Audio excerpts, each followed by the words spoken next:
Alright, my name is Yusuf Larkins and I am currently enrolled in the music production degree program at Full Sail University. Today I'm here with Candy Rudolph, who is a graphic artist. How you doing, Candy? Hi.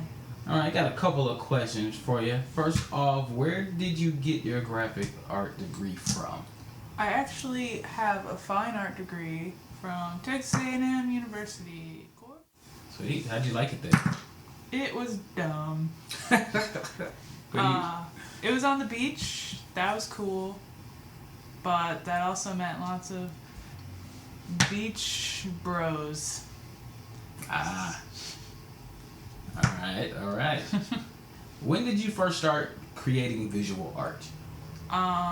When I was little, very young, I remember going into my garage and starting to draw my grandparents' car, which was a Volvo, and it was very boxy, and so it was pretty easy to draw.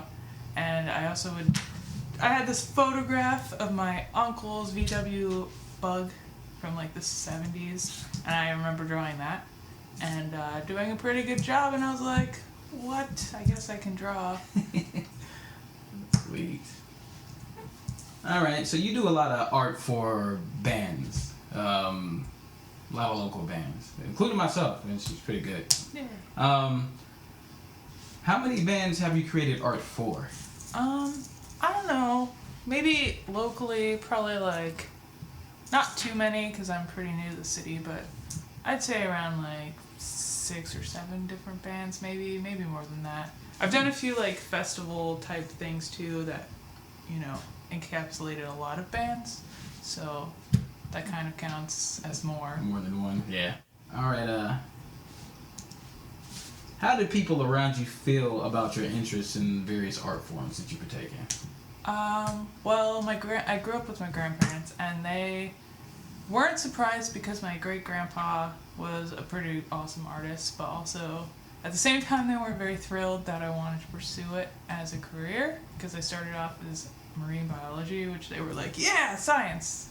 But then I was like, man, science sucks. I want to be an artist. And so I did that. And even to this day, my grandma's like, what are you going to do with that?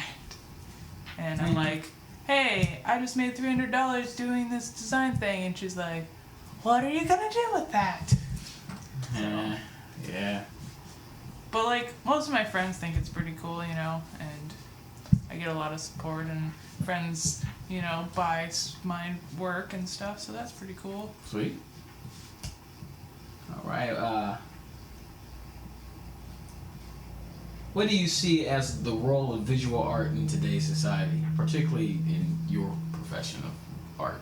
Right. Well, graphic design is all about communication, and it's always been that. Just effectively communicating something, especially in today's fast-moving, like, media-driven society where you really have to, like, get a thing, like a message across really fast before, someone doesn't care anymore.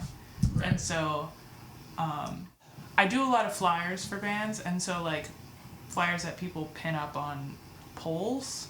And so trying to get my design noticed in the sea of like a million flyers that are like all just peeling and like covered up in Portland. Yeah.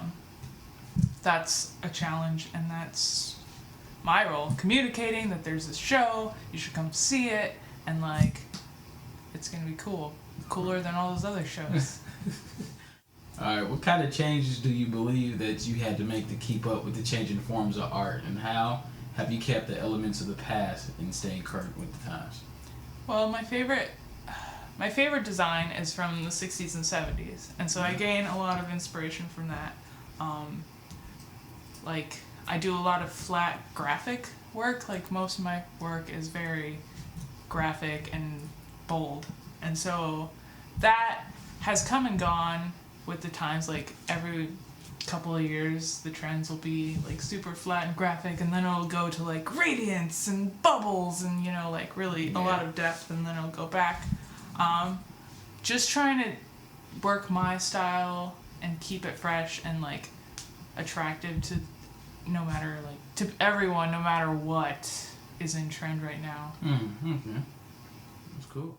All right. So there's new communications and media technologies that make imagery almost instantly available.